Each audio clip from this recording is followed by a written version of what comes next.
right. Well, good morning, good afternoon, everyone, and welcome to another Exploring by the Seat of Your Pants event. My name is Joe Grabowski, and I will be your host for today.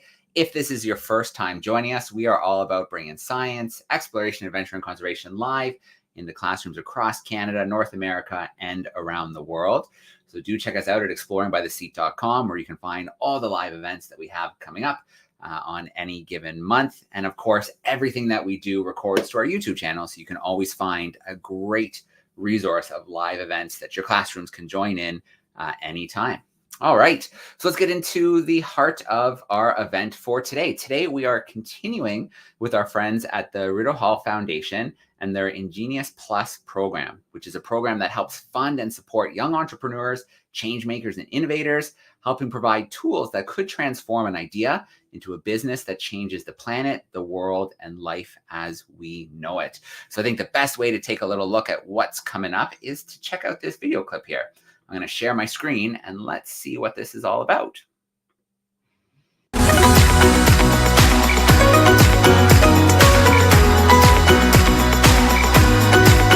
I want to see myself a part of the solutions instead of sitting back waiting for other people to get there.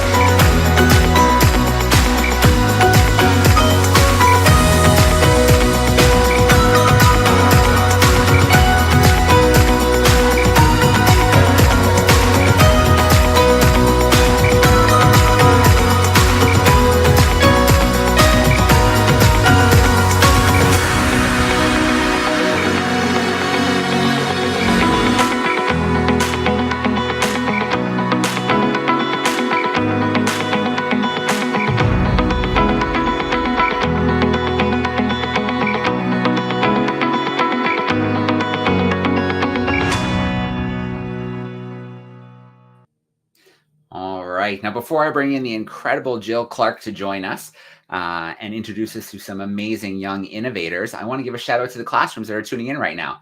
I can see via YouTube, we have some groups tuning in. Use that chat sidebar, introduce yourself, let us know where you're tuning in from. And then most importantly, fill that spot with some questions for the youth who we do have joining us today. So as I mentioned, we have Jill Clark hanging out backstage. I'm going to bring her in live right now. Hey, Jill, how you doing? Hey, Joe, how's it going? Amazing. It's great to have you live with us today.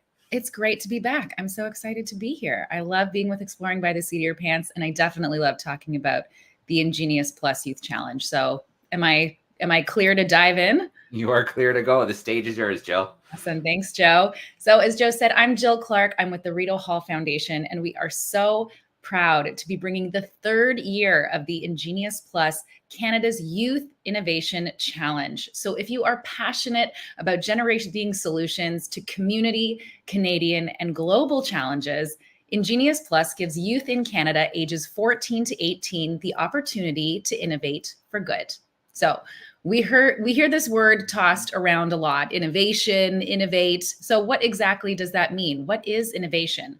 Well, to us, innovation is simply about doing something better to make an impact. So this includes improving upon a product, a service, or a process, or creating something completely new that solves a problem and makes the world a better place.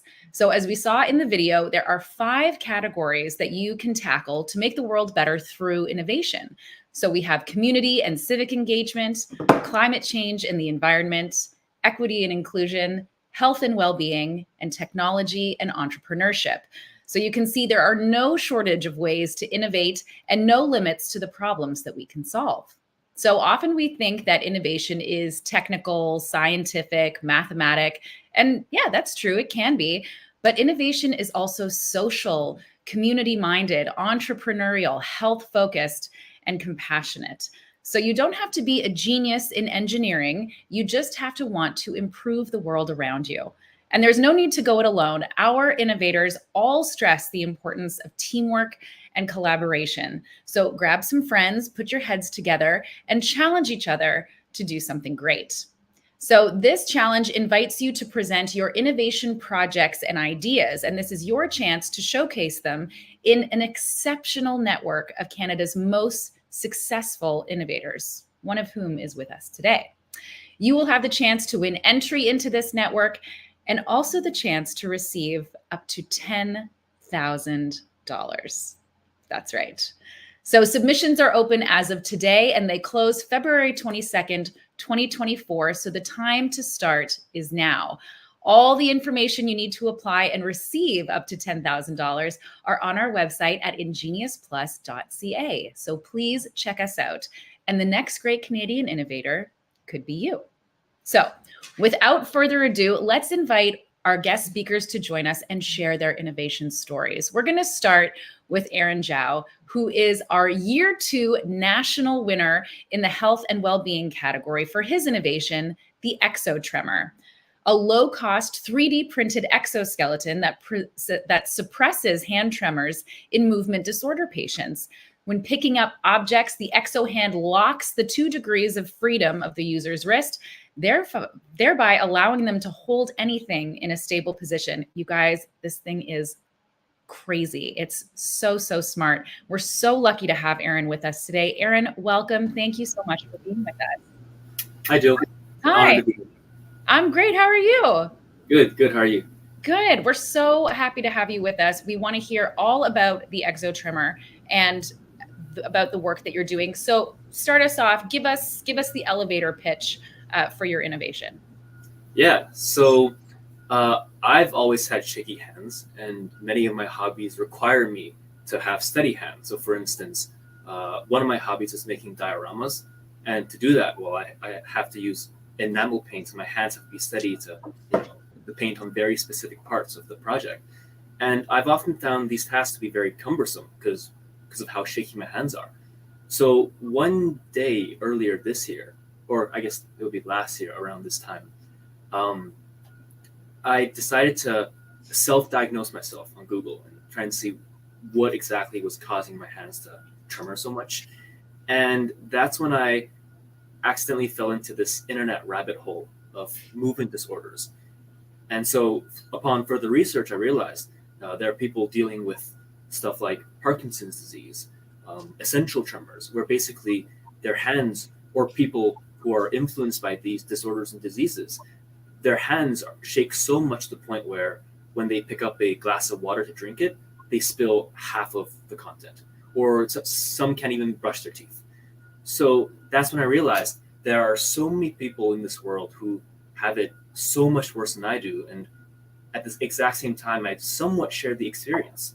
So that was ultimately my source of inspiration for embarking on this journey. And I guess, a couple of months later of hard work and burying myself inside my room for countless hours and just not sleeping, the Exotremor came to life. Wow, that's a really great story. I love the idea of falling down an internet rabbit hole. Who among us has not done the same? And it sounds like you used that rabbit hole to really start something pretty incredible. So your motivation came a little bit from yourself and a little bit from the people that you saw around you that were impacted by the same limitations as you were. And so how did you make that leap from kind of identifying the problem to starting the project? What were your first steps?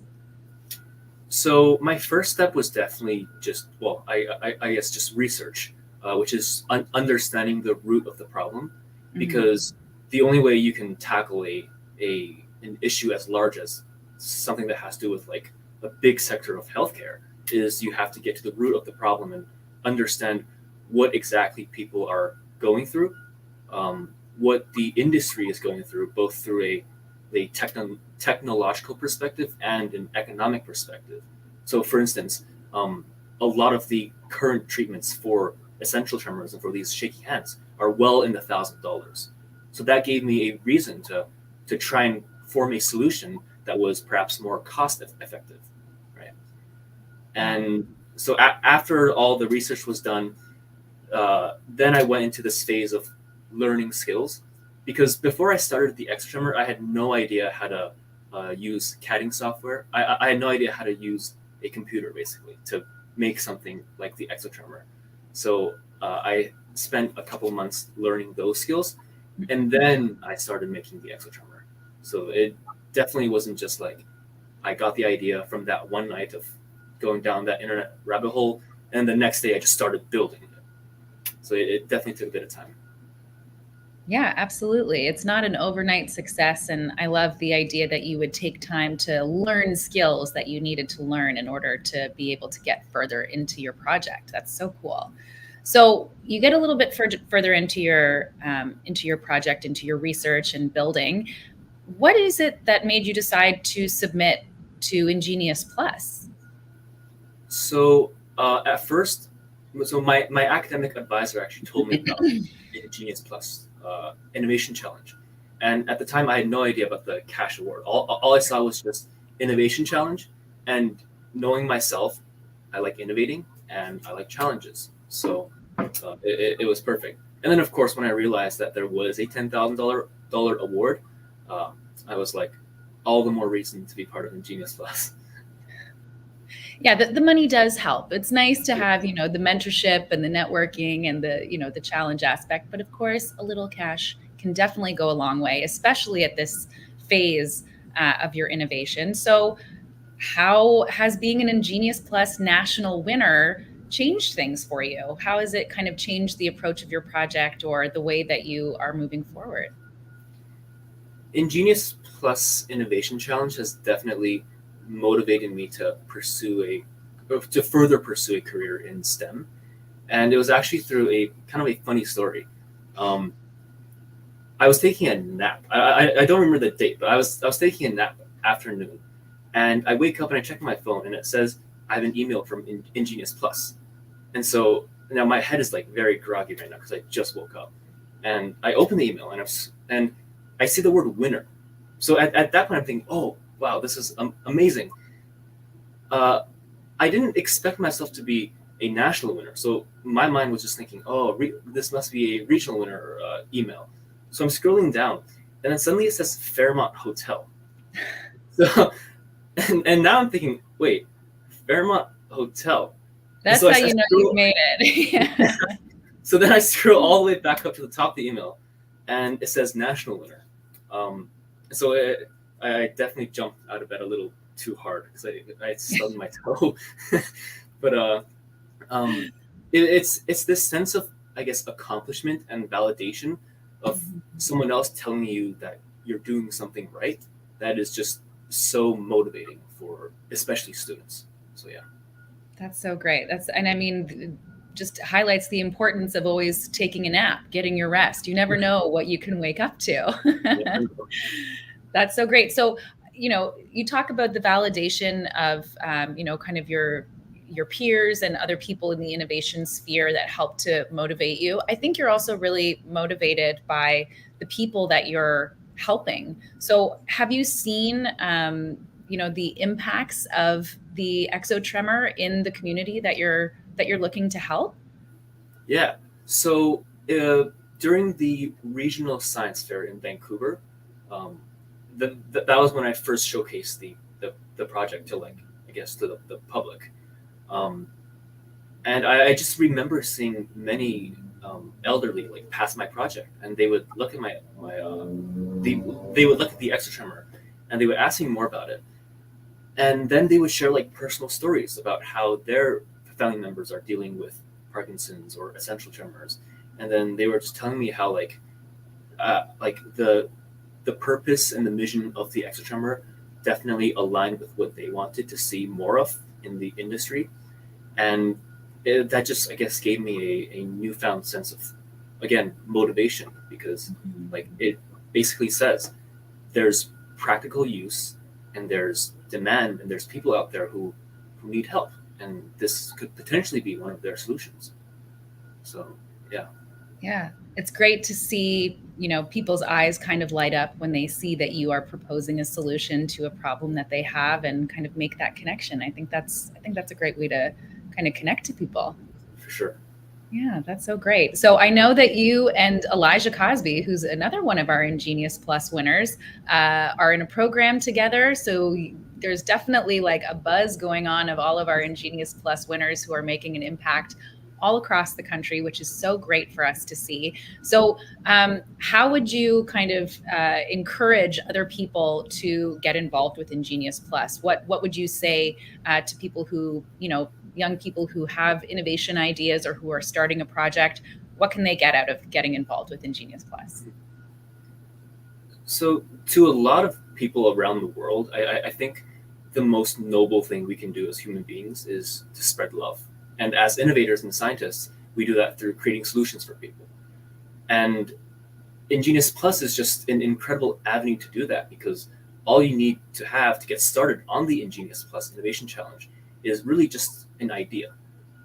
It doesn't matter how complex your idea is. You don't need to build a nuclear reactor in your bedroom, or maybe create the next solution to HIV to be eligible to participate, right? At the end of the day, it's really about how impactful your idea is. And oftentimes the most impactful ideas are the simplest. So I guess my biggest word of encouragement is just, if you have an idea, go for it, because there are millions of strangers out there who are counting on you. So yeah. Those are some really inspiring words, Aaron. Thank you so much. I can't thank you enough for being here with us today and for representing Ingenious Plus so well with all of the incredible work that you're doing. We can't wait to see what you do next and what's next for you and also for Exotremor. So congratulations again. Thank you so much. And thank you for being with us. Of course. Thank you for having me. Thanks again, Aaron. Oh, so great. I love hearing from our Ingenious Plus winners. They are just a group of extremely inspiring young people who are coming up with solutions to all kinds of problems and are doing it with such empathy and compassion. And it is such a great sign of hope for a very, very bright future. So we have a bright future. We also have a very bright present, because we have people like Melissa Allen, who is here. And she is the executive director of the League of Innovators, a national charity that empowers the next generation of entrepreneurs. Melissa began her career in sales and marketing at tech companies such as Torstar Digital and Google, before pivoting to an award-winning career in wealth management. In addition to her love of tech and finance, Melissa is passionate about creating more accessibility and representation in the tech and venture capital industry. Melissa, welcome. Thank you so much for being with us yet again. Thank you so much for having me again, Jill and Rideau Hall Foundation and the entire Ingenious team. Always happy to be here. Oh, Hello, it everyone. is always such a treat to have you. We're so thrilled. What is it like? What does it feel like when you hear somebody like Aaron talking about such an incredible project? How does that make you feel about like the future of innovation?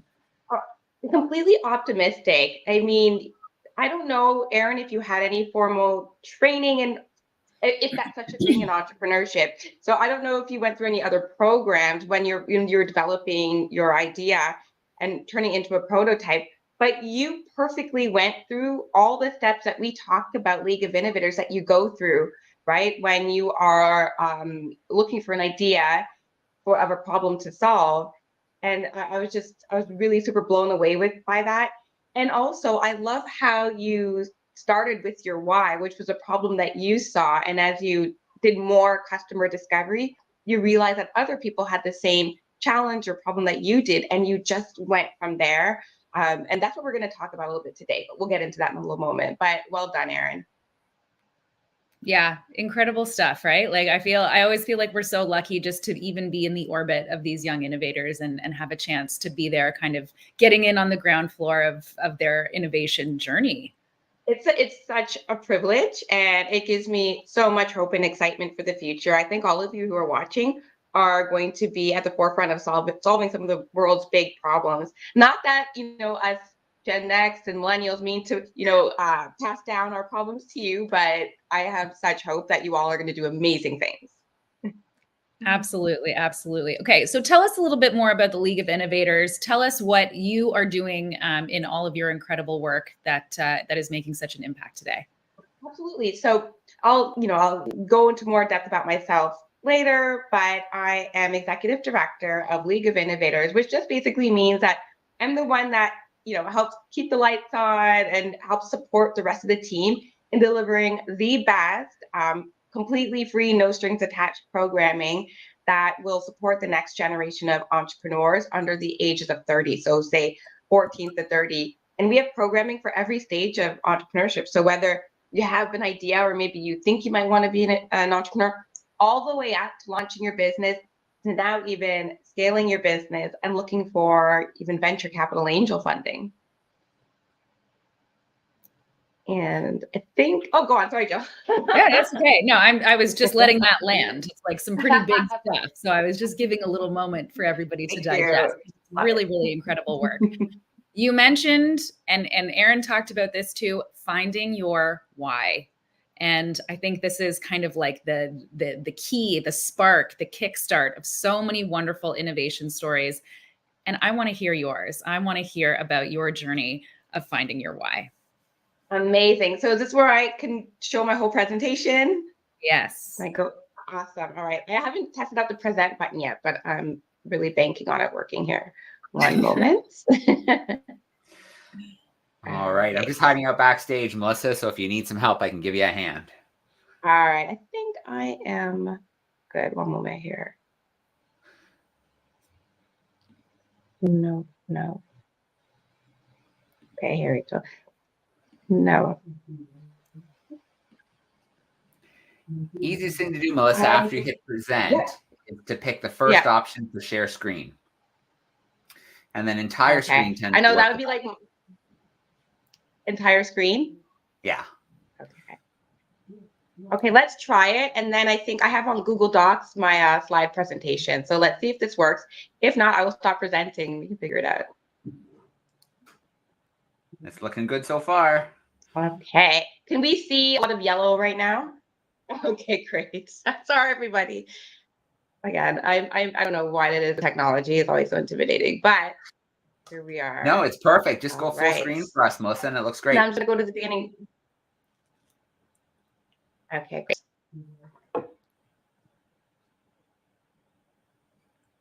Okay, one moment here. One moment. I'm just going to stop sharing. I'm going to go to the beginning of the presentation. There we go. And I'll start sharing screen again. Thanks, everybody.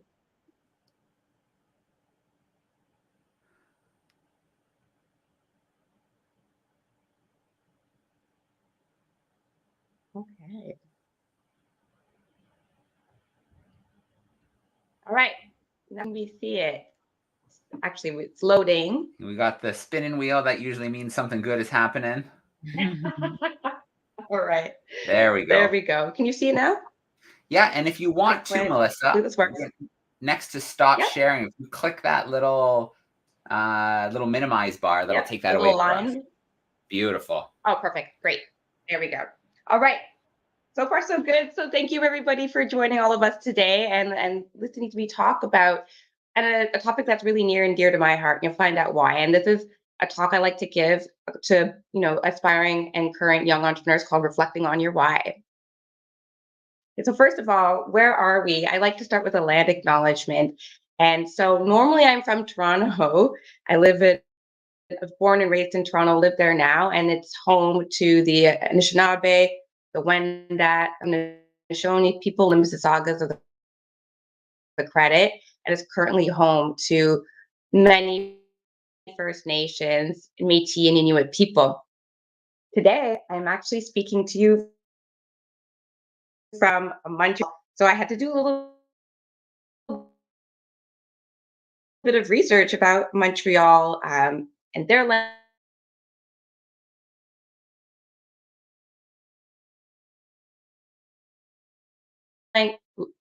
acknowledgement. Gagnon, we recognize of the land and the waters on which we gather today. So I learned something new today.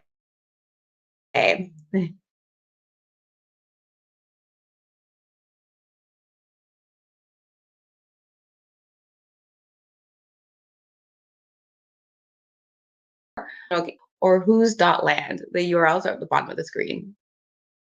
Okay, so let's ground ourselves and just take a couple seconds to ask ourselves how we feel in this moment.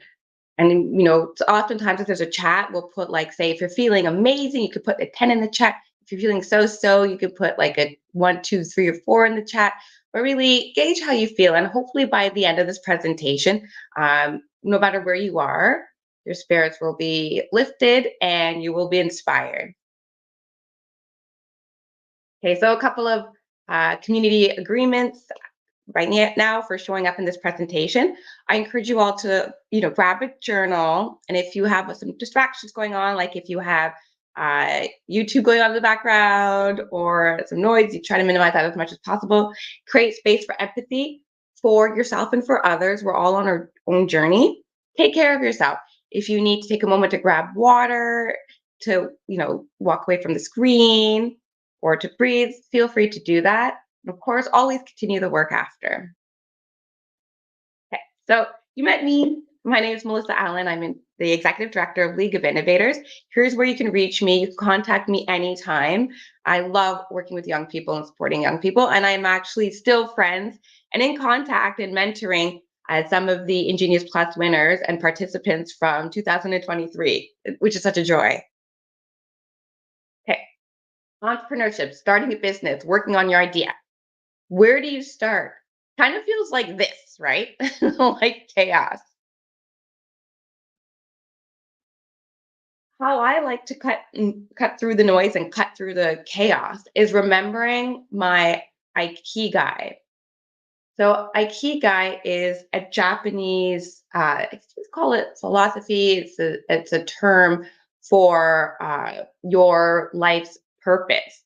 And in that Ikigai framework, it's a combination of four things. So what you love, what the world needs, what you can be paid for, and what you're good at.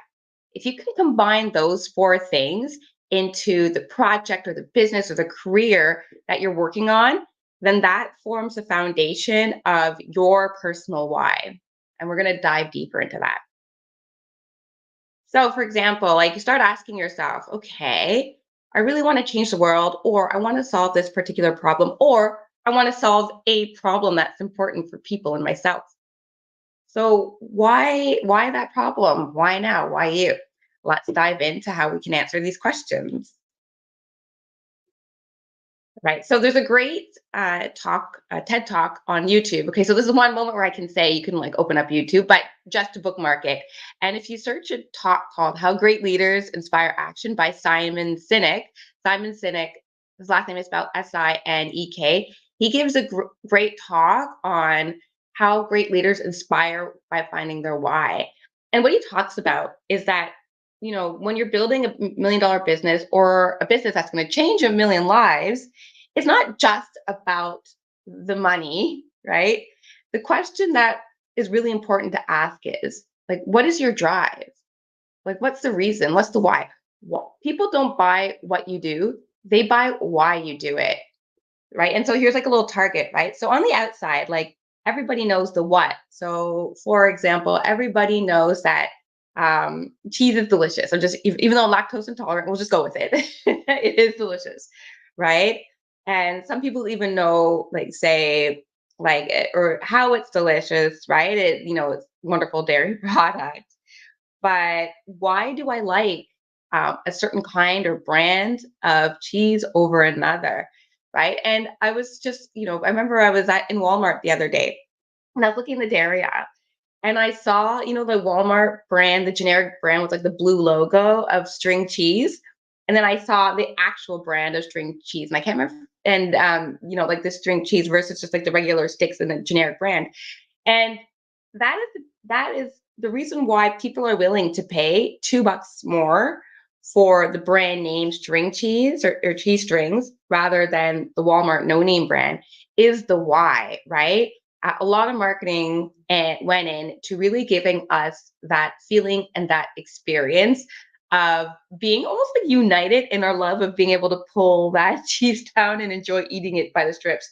Whereas the why behind the no name brand is, you know what? I don't care if it peels perfectly, but I want the cheapest brand possible because I'm on a budget, and I know it'll be edible and delicious enough, right? So the why is really how you design and market and reach your product, and how your clients and your customers and your users engage with you. So when you're building a business or you're working on your project, uncertainty and ambiguity, so like not knowing essentially are a part of the equation. That's just the life of being an innovator. But knowing your why will serve as the navigator, or I call it the North Star, when you're making your decisions. And so knowing your why, it requires self-reflection, self-awareness, and it's where the past you meets the future you and what you want to build. And you put it together in a set of beliefs and actions in the present. And so that was the point where if you have a pen and paper, if you have a separate screen where you can type open, I encourage you to do that. We're going to do some self-reflection activities right now. Okay. So let's start by asking ourselves this question. What defines who you are? What matters to you most? What kind of future do you envision? Aaron perfectly encapsulated that, right? With his, I would call it like an invention, really, right? He talked about what mattered to him was having improved mobility in his hand, right? And in his ability to do better work as a result. And then as he did research, he realized he wasn't the only one. This is a real problem for millions of people. And then he envisioned a future where people are able to do what they want and they're not limited by their hand mobility. That's a massive, beautiful why and vision. And if you're not sure where to start, you can start by digging deeper into who you are and your life and what makes you you, right? And so this diagram here, this is called the wheel of life or a life wheel. And I like to do these actually quarterly, and it's so good that I get to do presentations like this and workshops like this with all of you because it forces me to think about this on a regular basis, right? So if you can divide your life up into 8 categories, right? Business and career, maybe education and school for all of you, money and finance, family, romance, friends and social, recreation, fun, health and fitness, and personal growth. What you want to do is for each of these categories, if you're at it, give yourself a score out of 10. So 10 being you're on top of it, you're amazing, you're crushing it. 1 is, oh my goodness, I am just totally not doing my best at all. And in fact, it's like it needs a lot of work. So you're going to try to score yourself for each of these categories. And if you actually had this wheel, you can print it off or even do like a rough diagram yourself.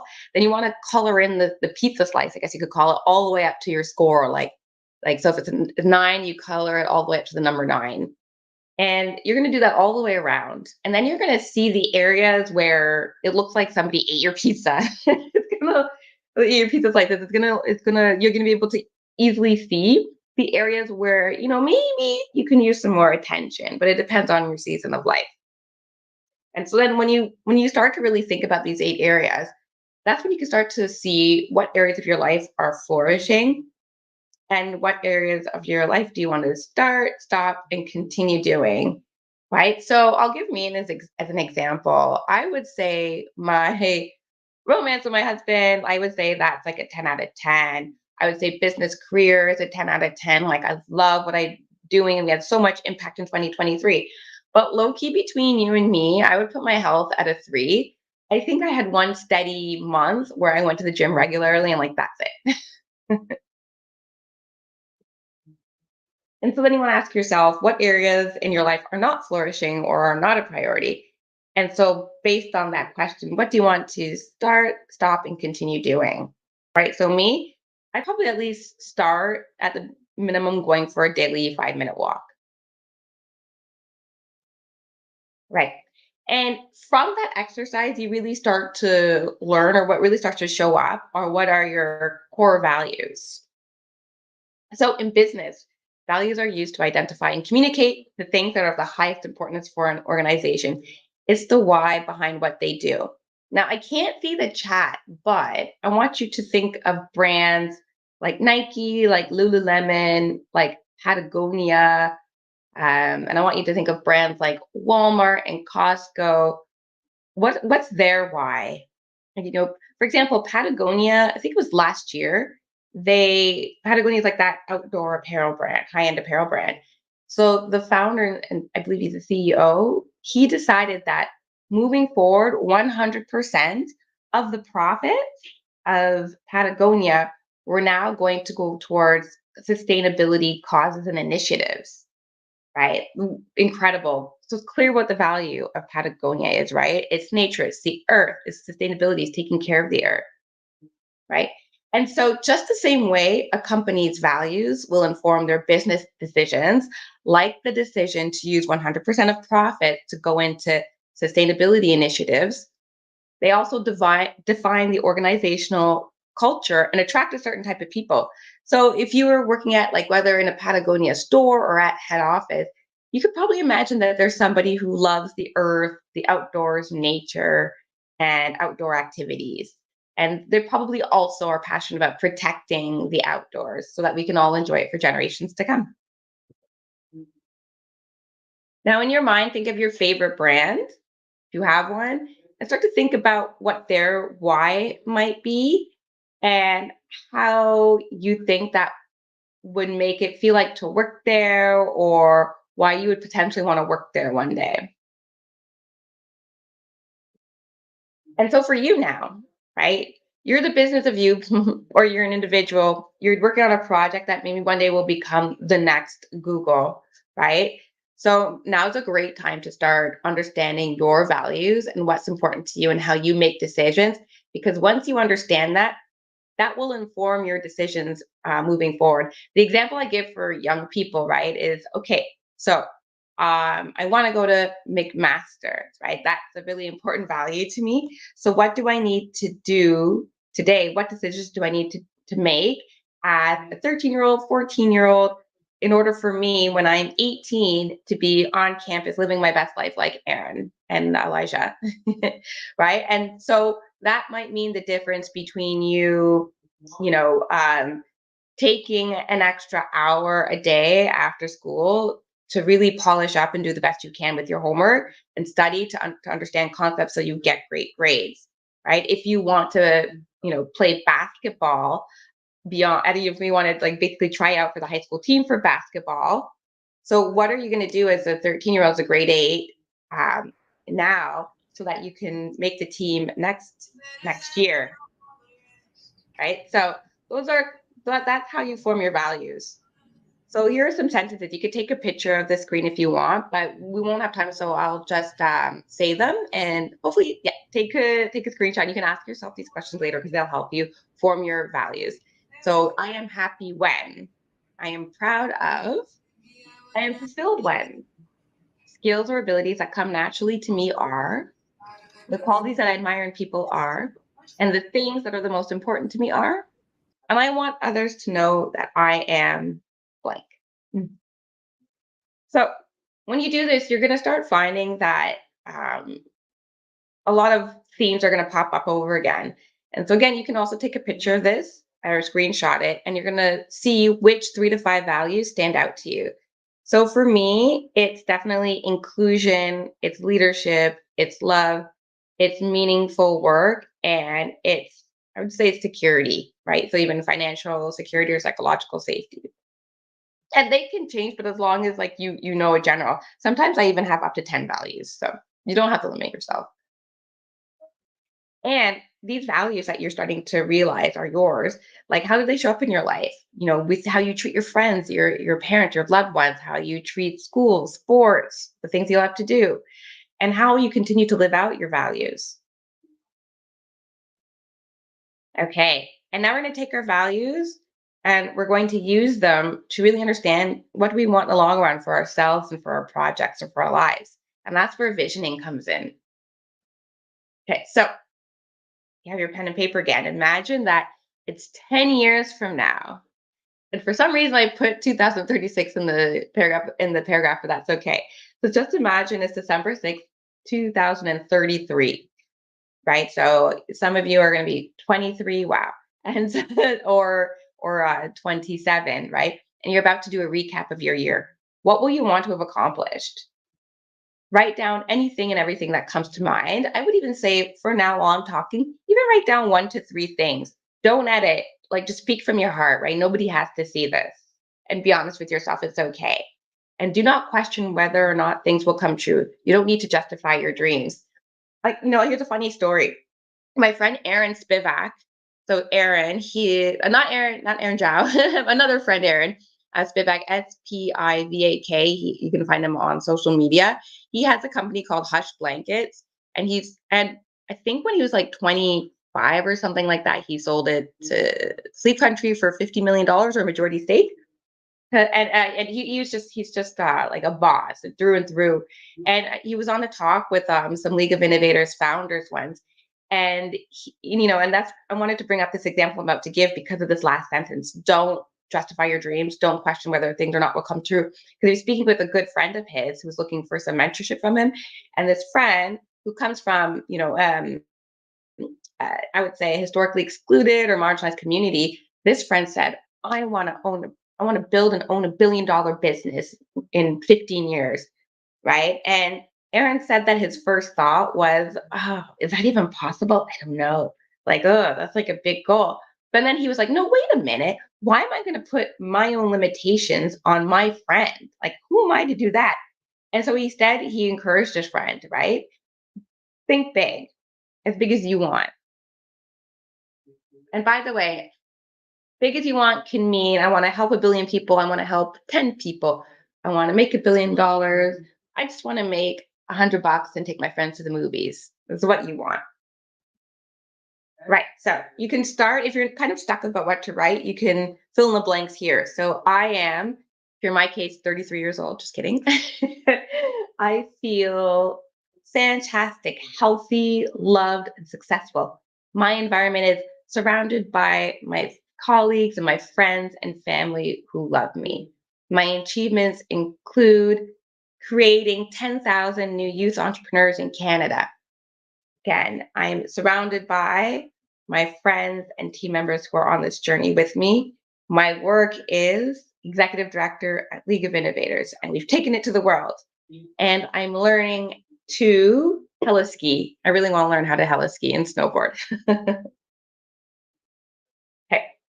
And so now you have your core values. You're starting to think about where you want to see yourself in the future. Now let's talk about your mission statement, right? And this will help you gain clarity, define your plan, and it'll be like a little foundation for your life goals.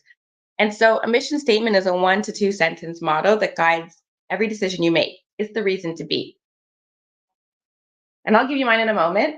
But first, you can start by taking a picture and like looking at these prompts, or you can go back and watch this on YouTube. I think they're going to post it.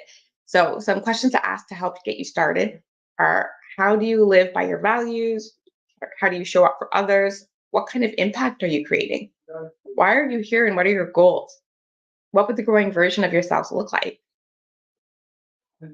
And so some tips on your personal mission statement: make it simple. So just get to the point, be really snappy, be really inspiring, sell the dream, be concrete, say what you mean, and be meaningful, right? So tie it to an impact. So Oprah Winfrey, hers is to be a teacher and to be known for inspiring her students to be more than they thought they could be. And it's interesting because she's this big media mogul, but at the end of the day, she's always like bringing in experts who teach us how to be our best selves and live our best higher lives. And Richard Branson, like a really famous, fun-loving entrepreneur, Virgin Air, Virgin Records, Virgin Galactic, his personal mission statement is to have fun in his journey through life and learn from his mistakes along the way. Okay. Now, for my personal mission statement. My personal mission statement is that I believe all of the world's biggest problems can be solved through innovation and empathetic leadership. And I'm here to make sure as many people have that chance as much as possible to do that. All right. So I want to leave you with being able to think about, reflect on what you want your personal mission statement to be. I want to leave you with one final question, and that is, how will you continue to do this work? And you know what? I'd love to know. You could visit theleagueofinnovators.com. We have an online self-learning portal called loisuccessacademy.org. And you can email me, melissa@theleagueofinnovators.com. And here's a fun picture surprise, Sabrina, of myself and the Ingenious Plus winners from last year. And so I hope to see you next year as well. Thanks, everyone. Thanks so much, Melissa. I just love hearing about your why. I love hearing your personal mission statement too. I definitely was like scribbling notes throughout the whole thing, even though I've heard you talk about this before. If anybody has a chance to see Melissa work or present or anything, she's incredible. And we're so, so lucky to have her and her passion for innovation. And yeah, it's just a start of a very long, wonderful friendship between Rideau Hall Foundation and Melissa Allen. So thank you again so, so much for being here. I want to thank Aaron as well for giving his time. Innovators are like the busiest people in the world. So we are always so grateful when you're able to give us some time. So thank you again so much to Aaron. And thank you to Joe for kind of shepherding us through this session today. Thank you so much. And I think that's a wrap. Can we bring Aaron back in to say hi? Absolutely. To say bye? Aaron, if you're still back there. There we go. Hey, Aaron. Got changed. Thanks so much, everybody. It's a really great afternoon in your company. So we are looking forward to the future, the very bright future that you're helping to create. And yeah, we wish you all a great day. Thanks again, everyone. All right. Well, thanks everyone for tuning in. The link's up there one more time. Jill, I think you said it opens today. So it's time. The time is now to get going. Yes. Let's hit it. All right. Thanks, everyone. Thanks, Aaron. Thanks, Melissa. Bye. Bye.